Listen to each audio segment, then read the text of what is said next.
out in the wetland environments here in south central Minnesota today, going after some nettle.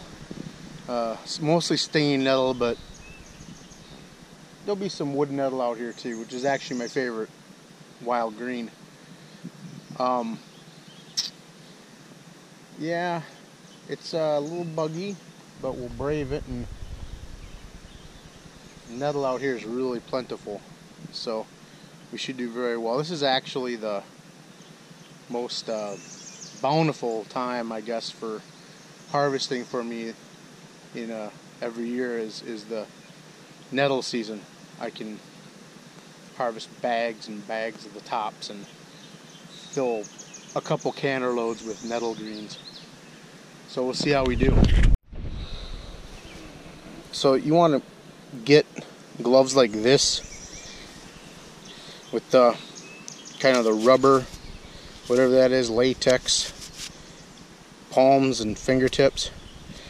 The reason I say that is because, well, here's my old glove that I used to use for harvesting nettle, and look at the fingertip. That's what the folic acid on the wood nettle did to my gloves, just ate them away. So you won't be harvesting nettle with cloth gloves very long. You want something like this, gardener's glove. But a little dirty, but that's okay. I'm going to wash all the greens when I get home anyway, right? So that's what you want. Look at all this nettle. It's just a massive field of stinging nettle. This stuff is, it's about 4.5, 5 feet high right now. And the only edible parts are right here, the new growth, like this. You want to get them before they start flowering, just like that. Pick that tip off, and you won't be able to, if you go down too low, you won't be able to just pull it off. Just keep doing that, going from plant to plant, getting that new growth that's unblemished. If there's a little bit of bug holes or something like that from the aphids, that's okay, don't worry about it. But you know, nice, fresh and green. See how much lighter colored that is compared to, say, this stuff on the lower leaves is darker. It's got holes in it, less healthy looking. No, this is what you want, like this nice fresh growth like that. Nice, fresh and green, unblemished. You can actually pick regular stinging nettle with your bare hand, as long as you don't brush it, okay? So like right here, I can pinch it, not gently, pinch it firmly with your bare hands, and you actually won't get stung. It's when you brush the needles with your skin that you'll get irritated. If you crush them with your fingertips, you're fine. But it'll take a lot longer to do it that way, being careful and on such. So I'll go back to my gloved hand. You know, I mean, and I could just sit here all day and do this. And there's no end to it. I mean, I'll just do this. I'll do this now for, I don't know, as long as I want, till I get tired of doing it. Probably do it for about 3 hours.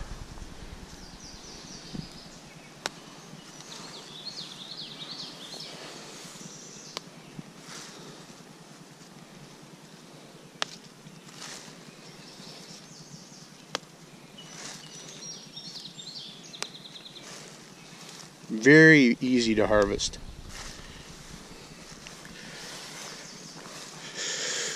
You can eat the whole plant when the shoots are only like 6 inches high, but then you kind of hurt the patch too.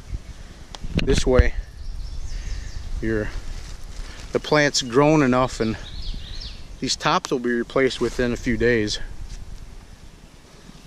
You don't have to worry about that.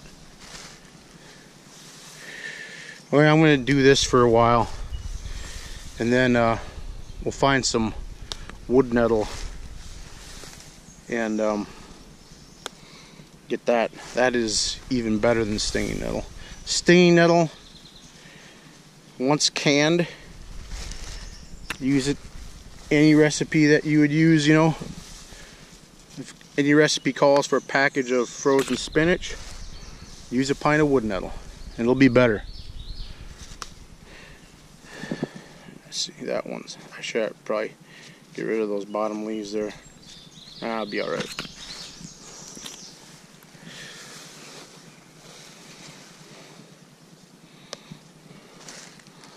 You know, there's definitely not a lack of abundance of this stuff out here. It's everywhere. This plant here is as tall as me, and yet this fresh top is tender. You get some of the lower parts of the plants, and what happens is when you cook it up, it's a little gritty. I personally have never experienced that grittiness with regular stinging nettle. I have a little bit with wood nettle when I waited just when they start to flower bud. Then I have actually experienced some jars with some grittiness, not a latent amount of grittiness, just a little bit. But I've never experienced it with stinging nettle, just picking these fresh tops like this. I mean, look, that's exactly what you want, just like that. Look at that. Probably give you a little description information. So like, it's a lot like a mint plant. See how the leaves alternate? The very top leaves here are going this way, and then they go this way. They're opposite, I should say, opposite leaves. But they alternatingly opposite, if that makes any sense. Like a mint plant. A mint plant, it actually really superficially resembles a mint plant. But yeah, that's what you're looking for. See, now this one here, well, I was gonna say that I could take more leaves off of that one, but that one had a hole on it. Probably didn't hurt nothing, but like you've heard me say before, you want to pick your wild stuff, wild greeneries out of the woods, just like you'd sort through your vegetables in the produce department. You know, if it looks good, you want to eat it. If it looks a little sick, okay, now here we go. What's this? This is wood nettle. That is wood nettle. For those in the know, this is one of the best wild edibles in North America. This is native to North America. The stinging nettle that you saw me pick earlier, that was actually introduced. It's not native. See this? That's wood nettle. I'm gonna grab a bag here and gather some of that. Okay, so this same principle. See how that is nice and fresh and green looking? Those three leaves there? That's all I'm picking. Just that. This stuff, you really can't pick by the bare hand. I mean, I've done it, but it is really nasty stuff. Much more virulent than stinging nettle. And the itching sensation lasts a lot longer. But, as you'd expect, more pain, more gain. This stuff, I mean, once this stuff is cooked up and canned and then cooked up and stuff, it beats any cooked green you've ever had to just shreds. Better than spinach, better than collard, better than mustard. Just delicious.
They say that in areas where nettle grows, it's an indicator that that's where the soil is the richest and most healthy.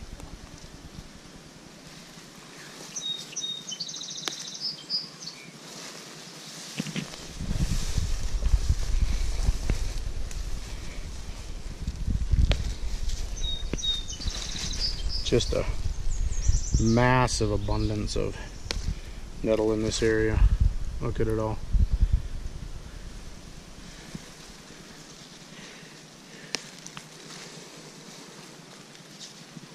You know, I stress this over and over again, but only do this if you're on private land and have permission to pick. With this stuff, even if you don't own any land, you'd be hard pressed to find a farmer that would turn you down if you go to his door and say, I'm interested in picking wild plants and I was wondering if I can go and pick some stinging nettle. Oh, they'll probably say, what are you, nuts? But not too many people will. You'll get people turning you down for just because you want to be on their land, but this kind of stuff. I had a farmer one time that had a bunch of woods next to his field. I asked him if I could pick some stinging nettle, and he said only on one condition: you have to pick it all. So yeah, you're not gonna have too much trouble, even if you don't own land, to find a place where to pick this stuff. I mean, it never ends. Look at all this nettle. Yeah, I don't actually want to get myself armpit deep in the patch, you know. I probably should have wore a long sleeve, but it's, you know, pushing 80 degrees out here today, maybe hotter, so.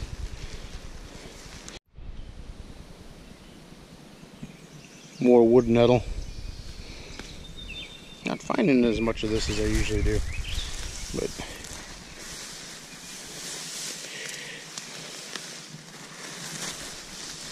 again, just the fresh new tops that are light green colored and glossy.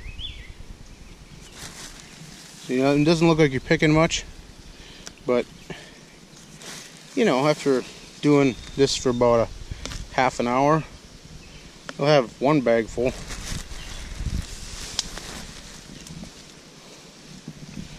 Yeah. Get a good look at it. Alternating leaves on this one, and you can clearly see, look at the stinging hairs. Those things are nasty. Nastier on wood nettle than they are on regular stinging nettle. But just don't touch your skin to it and get them cooked up and you're good to go.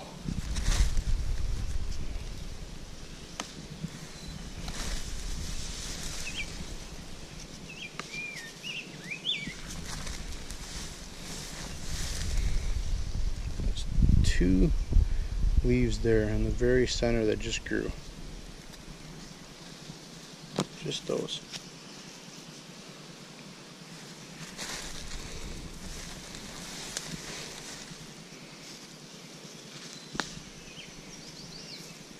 That one's a little blighty or whatever.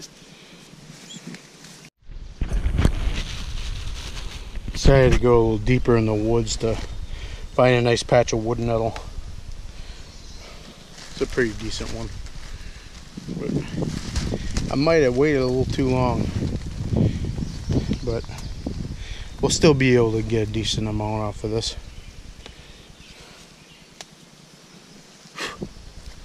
See, that leaf's alright. Nice and clean.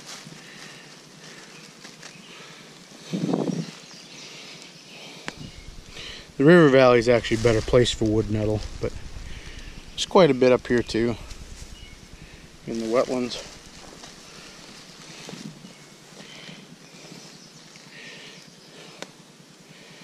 I got a jar of cowslip greens from northern Minnesota and a jar of experimental jar of burdock leaf and wintercress greens and buds and stems waiting to be canned. So I'll just gather what little bit I can right now. There's actually a decent amount of milkweed out here. I'm gonna pick some of it. There's a plant there, one back there, there's one, there's one, there's one. This is really gonna shock you, but if you've seen my videos before, this is my technique for picking milkweed. It's gonna be totally different than all the other ones. I take the top fresh leaves, and that's it.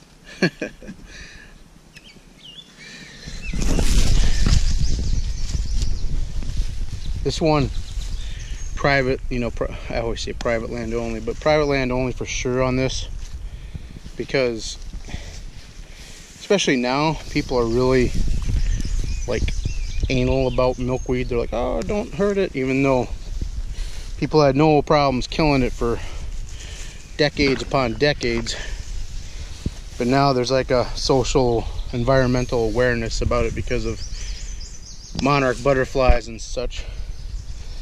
But you're only picking the top leaves. They'll grow back within a week. I don't know what the milkweed is like in your area, but you can lick that milk off with your tongue and it won't taste like anything. I guess that sometimes it can be a really bitter plant. I've never encountered bitter milkweed except for swamp milkweed, but that's a completely different animal. This is common milkweed. Swamp milkweed I've tried to make edible with no success. It is so bitter and it takes so many water changes to make it palatable that by the time you give it that many water changes, it has no nutritional value at all. Milkweed, I'll pour boiling water over it, drain it, but I don't know. I could probably just can it straight up and it'd be fine. So here we got our stinging nettle that I picked today.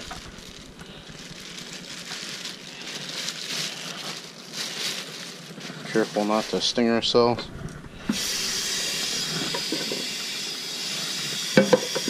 I just use a regular pair of tongs to do this.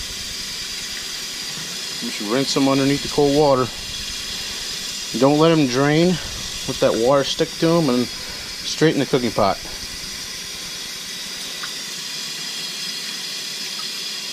Basically just rinsing them and getting any bug poo or whatever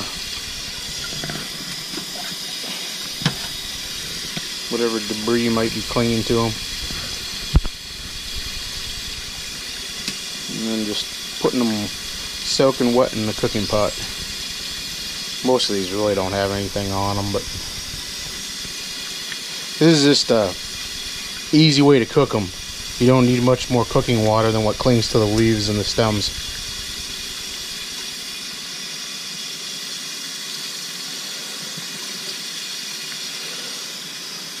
Basically, you're just steaming them to wilt them down.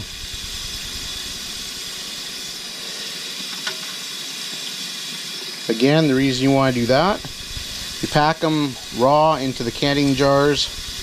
After you pressure can them, you're going to end up with a couple forks of nettle in the jar. You don't want to do that. You want your jars to be as full as possible. They don't have to be completely full, but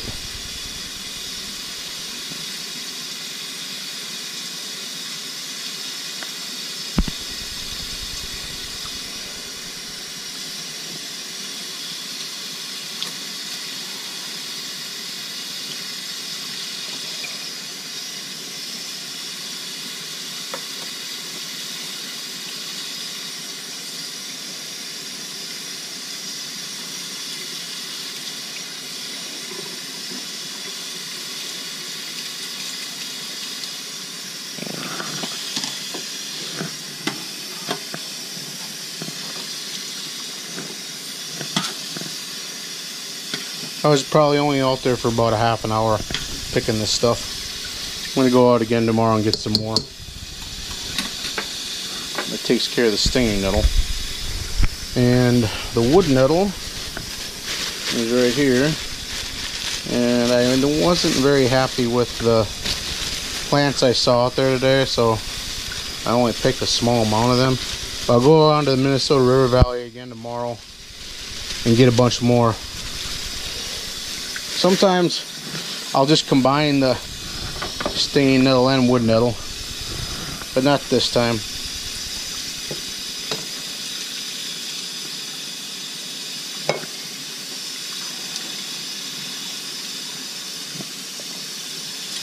Same procedure.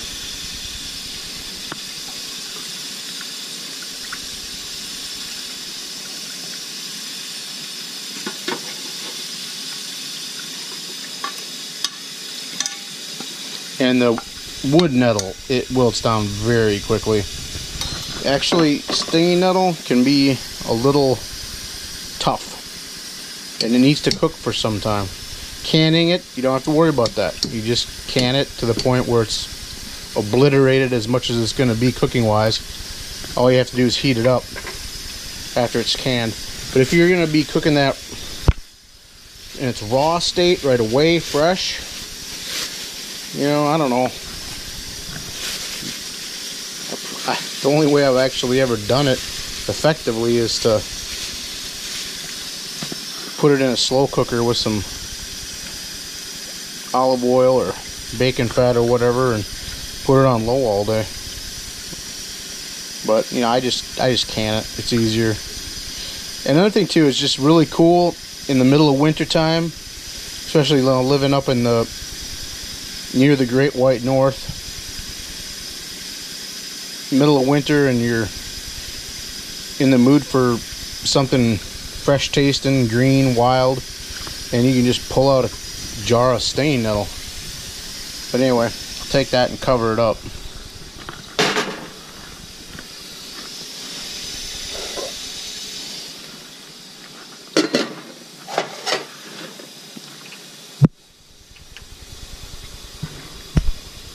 I'll just put that on low heat. Doesn't, well, maybe like a medium low. I don't know. Doesn't need to be that high. Best not to rush. Let's see here. I'm gonna get this wood nettle wilted a little bit too. That definitely I'm gonna put on low.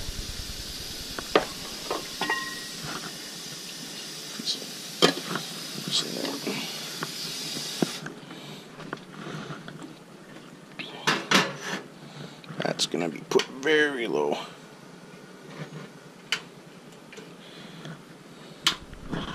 Now I'm gonna get some boiling water going so I can process that meager amount of milkweed I picked. A little tip. You want to get your water boiling faster? Get the pot on the heat for a while. Let the water run hot. And by the time your tap water is about as hot as it can get. That's about as hot as it'll get. I got that on the fire. The bottom of that pot's really hot. That water is going to come to a boil way faster.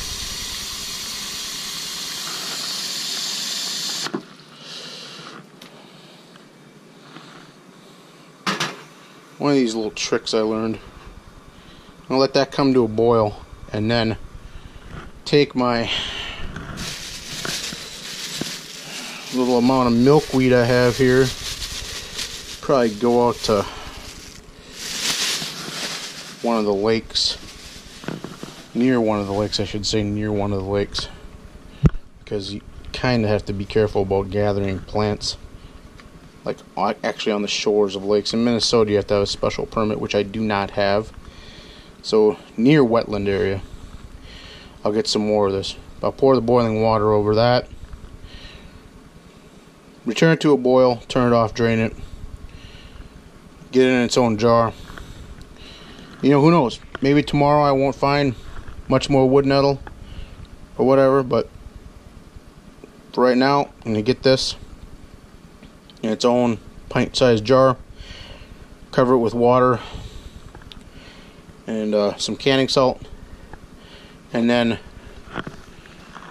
same with the stinging nettle, which I should have a couple jars there, and then the wood nettle, which I don't have enough of. I'll get it in its own jar, and then tomorrow I hope to have enough wood nettle for its own jar too, and then enough milkweed for 1 or 2 jars. And then if I don't have enough of one or the other for its own jar, then whatever excess stinging nettle I have, or vice versa, and wood nettle, whatever, I'll just mix them together and label the jar milkweed stinging nettle, or milkweed wood nettle, or hell, maybe all three, you know, and abbreviate a SN for stinging nettle, WN for wood nettle, and then MW for milkweed, and write that on that particular jar of greens.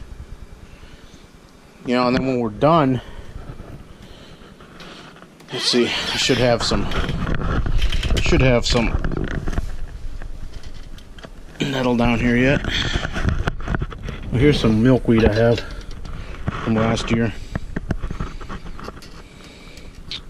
and I got some wood nettle here. It's from just about a year ago. You don't want to keep this stuff too long. I mean, 2 years is, I don't know, I never have it around longer than that. I only have it around that long if I've, you know, harvested a ton of it. And let's see, here's stinging nettle. So I honestly, I exclusively use this for lasagna, stinging nettle. It's just you'll never have a better vegetarian lasagna than one made with stinging nettle. My wife makes it awesome. But we'll let that heat up, wilt down, and then put it in jars. So I got that boiling water on top of the milkweed and returned it to a boil. Now I'm draining that.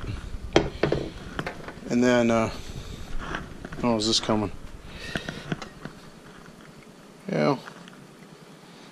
Yeah, that's pretty well wilted down. I'm going to turn that off. That's that little amount of wood nettle. And then here, I use the tongs to kind of help it out. The bottom will be cooking faster, obviously. See, it's already getting hot in there. And you see some of them greens are already starting to wilt.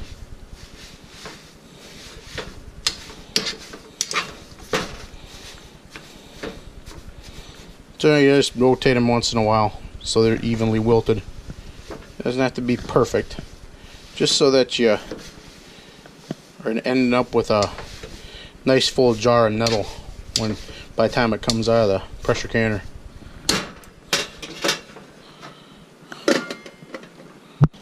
I got that milkweed in a canning jar and covered it with some fresh water. I'm just going to add a 1/4 teaspoon of salt to that. Doesn't have to be perfect, but you know, about that much.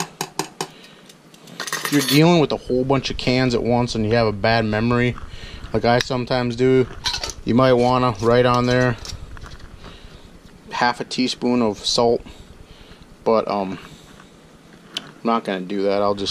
I'm going to be taking care of this stuff within the next couple days with pressure canning it. So for right now, I'll just stick it in the fridge, where I got some other stuff in here for greens. I've got some cowslip greens from up north, and I also have an experimental jar of, I picked some burdock leaf and put some wintercress and some regular dock in there. We'll see how that ends up. I like to experiment with different things. The important thing is when you're canning greens is to really not focus on like one thing specifically, or like have a goal of I want this many jars of this or whatever, you know, you never know what you're gonna end up with. You might end up with a lot of nettle like I did today and a little bit of milkweed. Some days you might end up with, I'm walking around the woods for 3 hours sometimes and hardly found anything that really, you know, just really meager pickings. I've mixed grape leaves, I've mixed gooseberry leaves with grape leaves, with wood nettle, with greenbrier shoots, with lamb's quarter, with garlic mustard. You know, you just gotta take what you can get, whatever fills a jar up. And then sometimes you end up with combinations that are beautifully, you know, they beautifully complement each other. You know, with the acid of the grape and the tannin of the greenbrier leaf and the tannin of the gooseberry leaf and the, you know, herbaceousness of the nettle. Figure out what you like, and you'll find the right combinations for you. A couple days later now, we're gonna see if we can get some more wood nettle, quite a bit more wood nettle hopefully, and some more stain nettle so we can top those jars off. Here we came across some nice greenbrier, carrion flower, whatever you want to call it. But the tips of these, the tendrils and the tender leaves and the tips of the stems are really good. So we got another bag that's got some grape tendrils and tips and fresh leaves, and we'll put some greenbrier in there too. We'll have one jar of basically miscellaneous.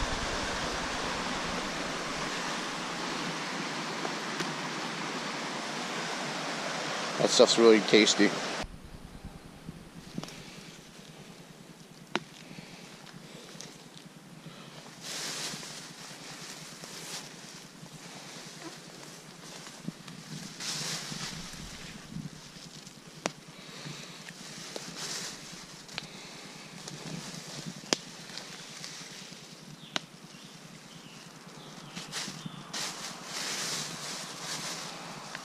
Picking wood nettle.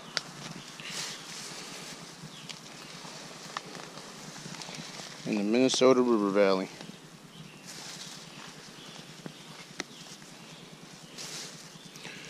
There's like a garden of it, really. Just taking the fresh growth at the top of the plant.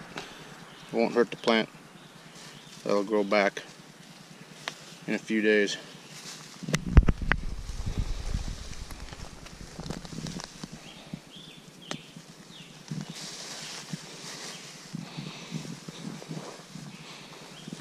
Again, make sure you got good gloves, because this stuff will burn your skin. What it actually is these little hairs that you see on the stem are actually like little tiny straws, and they have a little acid in them, and when you brush the hairs they break and the acid gets on your skin, and that's what causes the burning sensation and the redness of skin and irritation. But when properly processed, this is the best wild green in my opinion.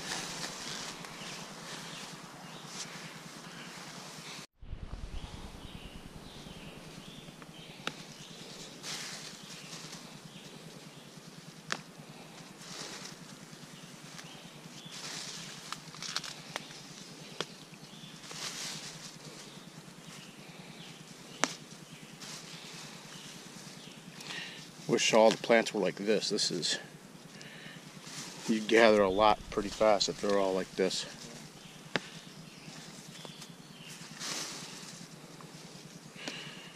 Well, we at least know that we're gonna get at least a full jar of wood nettle.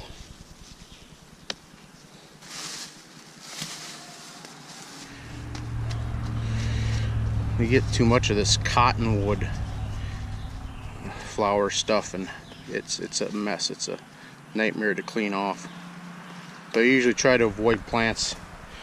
The last place we were at, the cottonwood was all over the plants, and I mean, you might as well not even pick it. You can't get the stuff off, and we do have that here a little bit, but not to where it's unmanageable. Where we were at last time, the cottonwood was so thick on the nettle that you can't get it off once you get water on it. If you try to wash it off, it sticks more. It's just a nightmare. So try to avoid picking nettle where there's a lot of cottonwood trees. Yeah, this is beautiful, beautiful top here. Beautiful top. And then we put in the bag. Just in a few minutes, I've got enough for a third of a jar probably. And then combined with what my wife will pick here, definitely will have enough to fill up that jar that was meager from a couple days ago.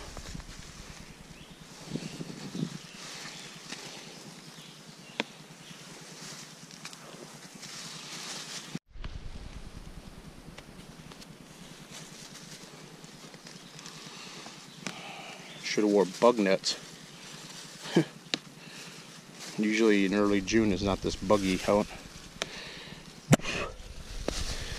But we have had a lot of rain.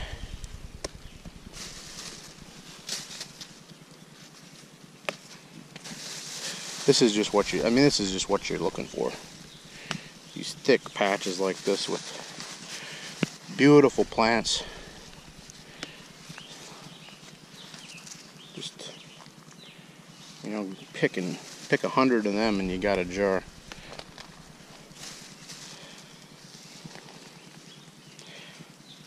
And you can pick, again, just like regular nettle, you can pick this when it's like in shoots, you know, just a few inches high and the whole plant's edible, but then you essentially kill the plant. It's not a perennial.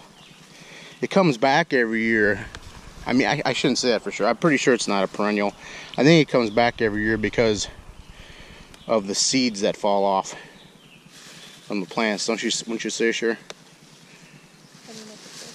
Well, anyway. So, you know, in any case, you picking the whole plant when 6 inches high before it even has a chance to propagate anything, and you're hurting the patch anyway. So, and if you wait until they get this size, you know, these are about waist high right now, so these are probably like 3 foot high plants, something like that. And the leaf size is much, you get more bulk. It ends up being more like a wild spinach. And like I said, these plants will all have a chance to flower and fruit and do what they're supposed to do. Make more plants. More plants, more yummies.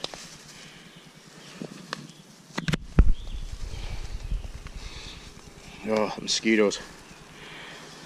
Oh.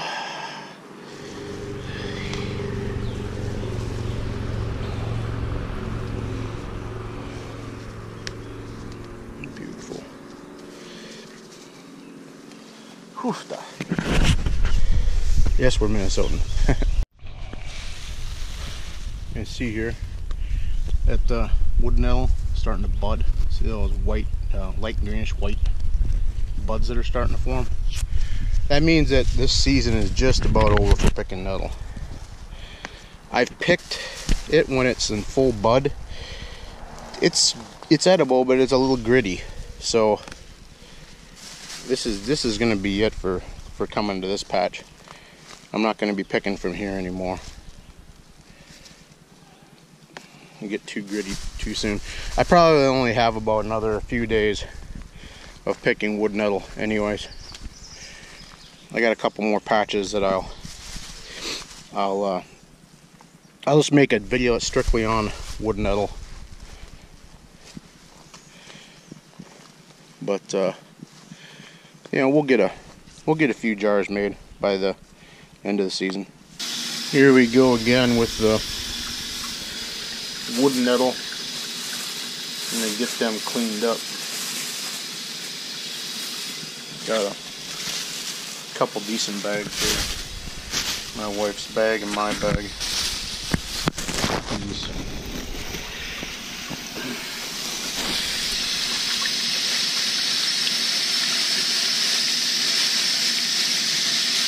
In the pot and wilt it down so I can get them into a canning jar.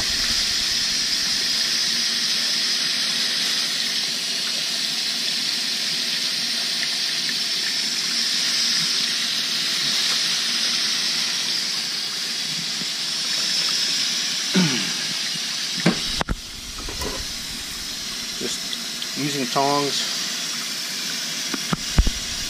to rinse them underneath the water.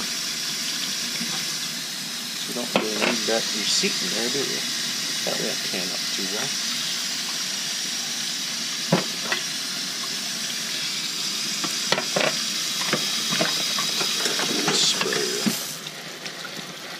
Spray them down a little bit first.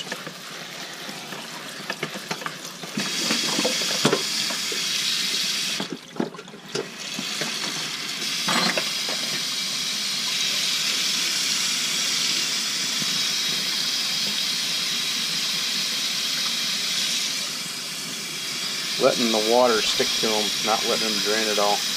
That water that sticks to them is going to be our cooking water that'll steam them down. Cover the pot, put it on medium-low heat.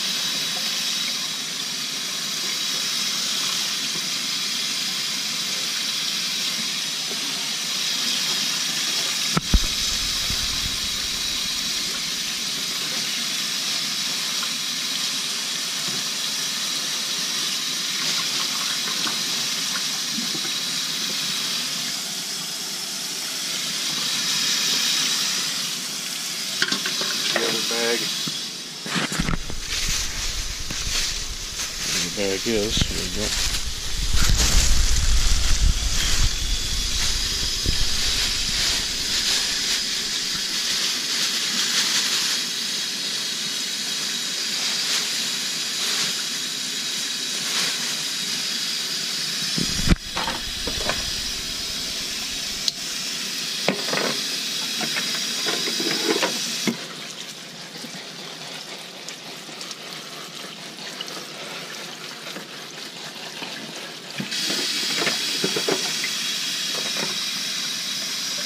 Get a pretty full pot with this amount.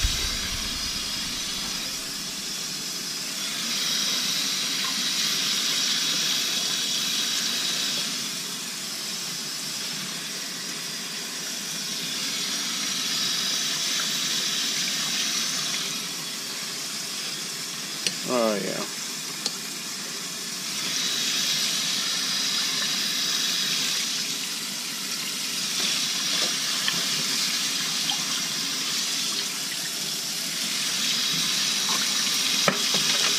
I can touch them with my bare hands and not get too itchy. The last few. There. Get that on the stove. And get it on low heat.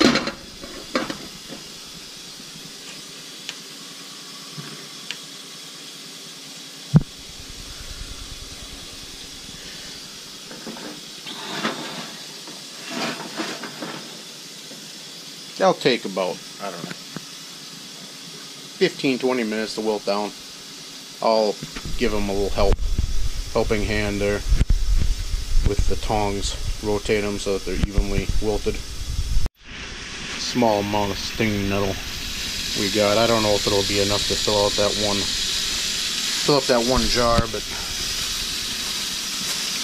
we'll all get it balanced out in the end.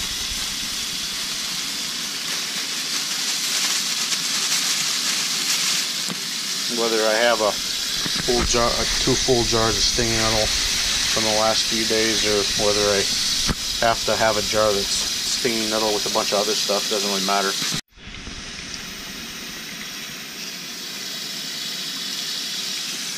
Get those stinging nettle tops rinsed off into a cooking pot and wilt them down. don't know, that might fill up that jar. We'll see. And here we have our miscellaneous tendrils and tips and basically the edible vine stuff we picked today. There's grape and greenbrier in there. Sometimes, I don't know if there's greenbrier, carrion flower, catbrier, whatever it is, it's all in the same family and all edible. It actually makes a heck of a, if you can get enough of it, it makes a heck of a wild salad too, raw wild salad. Strangely though, if you, let's see how that is blackish on that tip. If you eat this raw in the field, like I've nibbled on it as a trail nibble, it'll stain your tongue black and dry your mouth out. But for some reason, when you get it home and chop it up and mix it with dressing and other salad amenities, it doesn't do that to your mouth. I don't know. Mystifying to me. But this is going to be going into whatever the miscellaneous jar ends up being. I don't know if I think my wife might have picked a few gooseberry leaves too and thrown them in there. They actually give kind of a good tannin quality to the jar also. So here's essentially what we end up with after canning and taking them out and letting the jars cool down and then washing them up the next day and labeling them all. We got wood nettle. We got some wood nettle mixed with grape and greenbrier. Here's regular nettle, stinging nettle. It's a good old Atlas jar. I like to use old canning jars. You can get older canning jars, and the reason I do that is because the glass is thicker than the ones you get nowadays. I know they say the ones that you buy nowadays are supposed to hold up in the canner, but when I do lose a jar, it's always the ball or curs that are newer thin glass. You can get the older jars at like Goodwill and stuff like that, but I like to get them at like fleas and auctions and stuff, you know, stuff that was used by like a old farming family. Like this clearly was from something like that. I got a bunch of these old Atlas ones. They don't even make these anymore, I don't think. Even here, you know, I got that old, that's an old blue glass. I mean, you know, I don't even know how old that ball jar is. It's got a number 3 underneath it. Somebody that's a jar expert would be able to tell you that. But here's that cow slip that I did. Oh, I guess it's been about 5 days ago now. But you know, it cooked down, wilted down a lot. But I'll make sure I use that fairly quickly. I don't want it to get, you know, too dried out in there. An experimental one. I like to experiment every year with new stuff I haven't done before. I got some young burdock leaf and wintercress buds and stems, and then there's a little dock in there, curly dock. So we'll see what that ends up being like. I've always been curious to try burdock as a green, but I've heard weird things about it, like only use the first year plants and use a pinch of baking soda and 2 changes of water. And I'm like, screw it, I'll just see if maybe I can use a first year plant that felt really tender to my touch and see what it tastes like. But and then to fill out the rest of the canner, I just threw some black beans in some jars and added a little canning salt and topped it off with water, and that's a good way to fill out your canner. You know, that's 9 jars, and I had another jar of water in there just to alleviate some of the excess pressure to the other jars. But that's, you know, essentially that's 1 week's worth of harvesting in prime season. I got some more nettle, wood nettle, and milkweed today, so by the end of the week should be able to make another canner load.